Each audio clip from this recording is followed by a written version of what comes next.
guys welcome to my अनहार blog होइन हामी अनहार ब्लगमा अनहार टाइममा अनहार ब्लग बनाउँदैछौँ होइन अनहार टाइममा अनहार मान्छे यहाँ एउटा दिपेन अङ्कल होइन एउटा यहाँ सन्तोषजित पहिल्यैदेखि अनहार छ तर पनि अनहार एरिया छ होइन यतातिर यो हप्सी अनहार छ यतातिर होइन उतातिर एउटा कुनामा एउटा अनहार एउटा उता त्यहाँ बसेर टिकटक ड्राफ्ट हेर्दैछ होइन अनि सबैजना यतातिर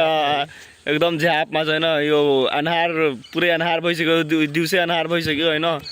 अनि गाई यस्तै हो अनि चरा भर्खर बिहान हग्न गइरहेछ होइन अनि पानी पनि छ यहाँ होइन गाइज आएर यहाँ नुहाउन सक्नुहुन्छ यहाँ एकदम गहिरो पानी छ मान्छे डुब्ने छ होइन तर यस्तै हो अनि अभिषेक नुहाउने होइन नुहाउने हो नुहाउँछ सब केटाहरू होइन यता हेर्न सक्नुहुन्छ यहाँ मेरो पुरै काला भइसकेको छ यस्तो यो मुख कालो मुख पनि कालो भइसकेको छ म नयाँ आएको छु अहिले भर्खर